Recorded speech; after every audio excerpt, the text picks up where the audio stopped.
RRB group D का notification out हो चुका है। यदि आपने 10वीं पास किया है, यदि आप योग्य व्यक्ति हैं, एलिजिबल व्यक्ति हैं, तो इस फॉर्म को जरूर भरिएगा। इसकी जो ओपनिंग डेट है अर्थात इसकी जो ऑनलाइन एप्लीकेशन डेट है वो 23 तारीख से शुरू होगी। तो यदि आप एलिजिबल हैं तो इस फॉर्म को जरूर भरिएगा, जरूर से जरूर भरिएगा। और इसमें जो पूरे टोटल पोस्ट हैं ये बहुत कम है, क्योंकि ये लाख से पार होनी चाहिए, क्योंकि इसमें जो फॉर्म जो भरे जाएंगे वो बहुत ज्यादा भरे जाएंगे। तो इसी में हमें अगर एलिजिबल है तो हम इस फॉर्म को जरूर अप्लाई करिए, क्योंकि इसमें केवल और केवल हाई स्कूल पास मांगा है।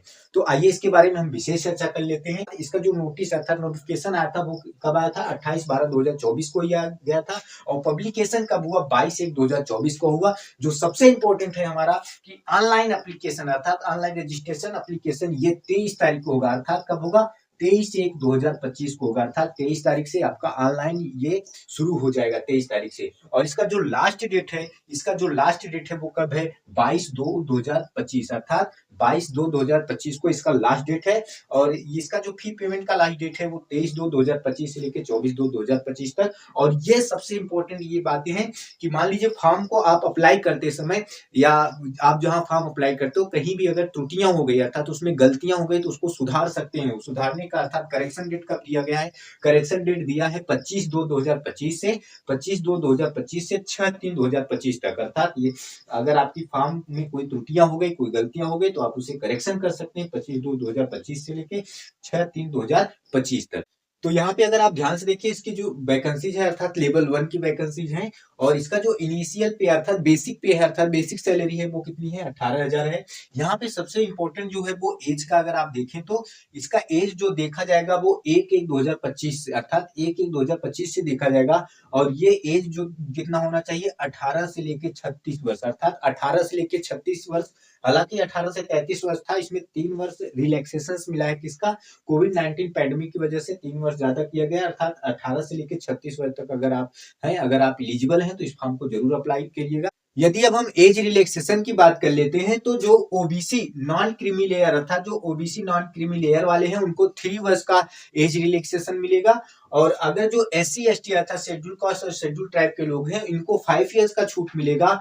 और जो पीडब्ल्यूबीडी अर्थात जो दिव्यांगजन हैं अगर वो जनरल से हैं अर्थात यूआर से या ईडब्ल्यूएस से हैं तो उनको 10 इयर्स का छूट मिलेगा। और अगर ओबीसी एनसीएल के हैं तो उनको 13 इयर्स छूट मिलेगा। और अगर यदि वह एससी एसटी के हैं तो वह 15 वर्ष उनको छूट मिलेगा अर्थात एज रिलैक्सेशन मिलेगा। अब हम एज ग्रुप की बात कर लेते हैं कि अर्थात हम किस एज के हों कि फॉर्म को अप्लाई कर सकते हैं। इसमें हम अपर एज लिमिट भी देखेंगे, लोअर एज लिमिट भी देखेंगे। तो अभी हमने आपको बताया कि यदि हम 18 से लेकर 36 वर्ष के हैं तो हम फॉर्म को अप्लाई कर सकते हैं। अगर हम अपर लिमिट एज की बात कर लेते हैं तो अगर जनरल ईडब्ल्यूएस वाले हैं तो 2/1/1989 के हैं तो फॉर्म को अप्लाई कर सकते हैं। ओबीसी नॉन क्रीमी लेयर वाले 2/1/1986 के हैं तो फॉर्म को अप्लाई कर सकते हैं। एससी एसटी वाले 2/1/1984 के हैं तो फॉर्म को अप्लाई कर सकते हैं। अब यहीं पे अगर हम लोअर एज लिमिट को देख लेते हैं तो फॉर ऑल कम्युनिटीज कैटेगरी के लिए 1/1/2007 माना गया है। आइए अब हम ये देख लेते हैं कि एग्जामिनेशन फी क्या होगी अर्थात फॉर्म को अप्लाई करते समय हमें कितने रुपए पे करने होंगे। तो यहाँ पे अगर आप ध्यान से देखिए फॉर ऑल कैंडिडेट्स अर्थात सभी कैंडिडेट्स के लिए 500 रुपए पे करने होंगे।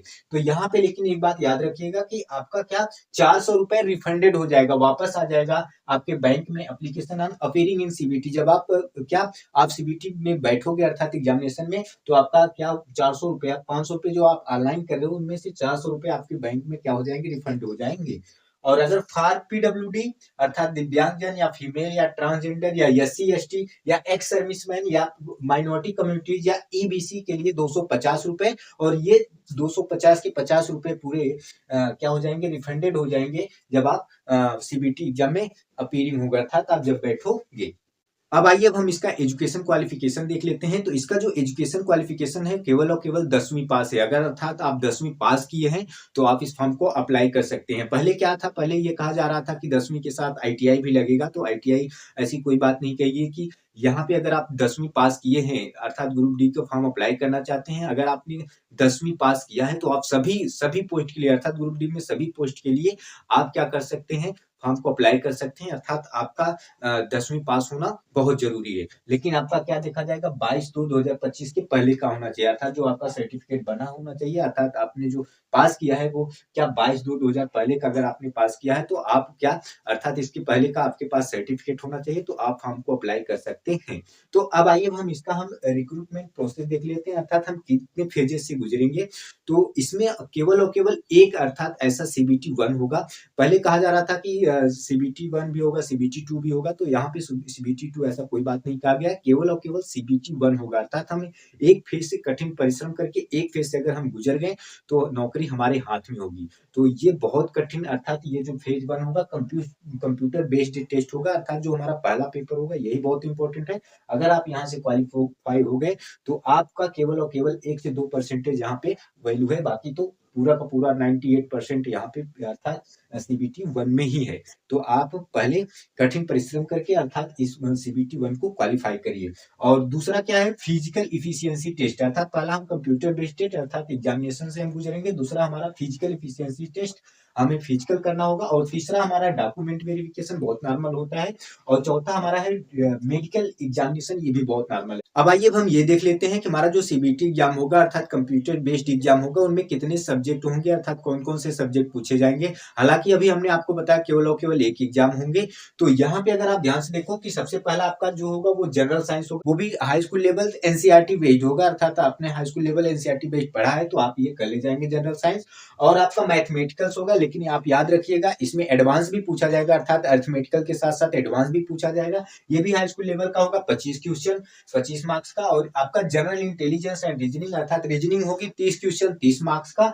और आपके साथ साथ general awareness and current affairs अर्थात समान अर्थात इसमें जीके का पोर्शन होगा, जीके स्टैटिक जीके ये सब पूछा जाएगा, करंट अफेयर पूछा जाएगा 20 क्वेश्चन 20 मार्क्स का, अर्थात समान 25 क्वेश्चन 25 मार्क्स का, मैथमेटिक्स 25 क्वेश्चन 25 मार्क्स का, रीजनिंग 30 क्वेश्चन 30 मार्क्स का, और आपका जीके जीएस जिसे आप बोलते हैं और करंट अफेयर, इसमें स्टैटिक जीके भी पूछा जाएगा 20 क्वेश्चन 20 मार्क्स का, अर्थात 100 क्वेश्चन 100 मार्क्स का। और इसमें आपको पूरे के पूरे 90 मिनट्स के टाइम मिलेंगे, और 1/3 की निगेटिव मार्किंग होगी, अर्थात सही करने पे एक क्वेश्चन आपको मिलेगा, गलत करने पे आपका अर्थात 3 आप गलत करेंगे तो आपका एक जो सही होगा उसको भी काट लिया जाएगा।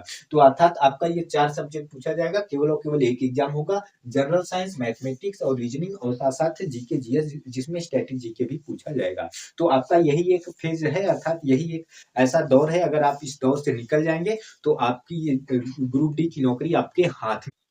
अब हम इसका फिजिकल एफिशिएंसी टेस्ट देख लेते हैं, अर्थात मेल कैंडिडेट के लिए क्या होगा 35 किलोग्राम वेटेज उठवाएंगे, अर्थात 35 किलोग्राम भार उठवाएंगे, 100 मीटर चलवाएंगे 2 मिनट में, केवल और केवल 49 बीच में कहीं रखने उखने नहीं देंगे।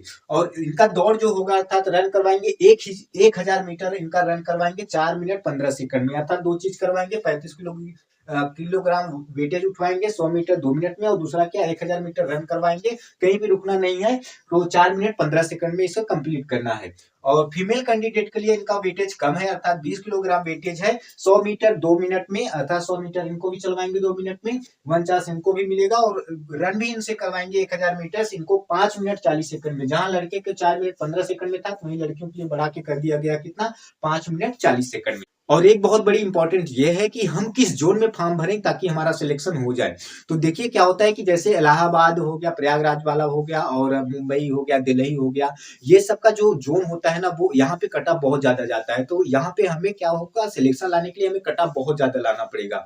तो वहीं पे अगर जैसे आप चेन्नई को देख लीजिए, सिकंदराबाद देख लीजिए, गुवाहाटी, ऐसे जगह जो है ना ऐसे जगह जो है यहाँ पे क्या होता है कम कट ऑफ जाएगा, अर्थात कम मार्क्स में हमारा सिलेक्शन हो जाएगा। तो आप क्या करिए कि आपको अगर नौकरी आपके हाथ में चाहिए, अर्थात आपको नौकरी इस बार लेना ही लेना है, अर्थात आपको बेरोजगारी का जो ठप्पा लगा है इसको हटाना है, और रोजगार अर्थात हमें सरकारी नौकरी का अगर हमें ठप्पा लगवाना है तो हमें ऐसे जोन में बढ़ना चाहिए कि जहां हमारा सिलेक्शन हो जाए। तो इसके लिए हम क्या करेंगे, नेक्स्ट वीडियो हम लेके आ रहे हैं जल्द से, आप इंतजार करते रहिए। उसमें हम यही बताएंगे कि हम किस जोन में फॉर्म भरें, अर्थात किस जोन में हम अप्लाई करें ताकि हमारा सिलेक्शन जल्द हो जाए, क्योंकि इस बार हमें सिलेक्शन ही लेना है चाहे किसी भी हालत में।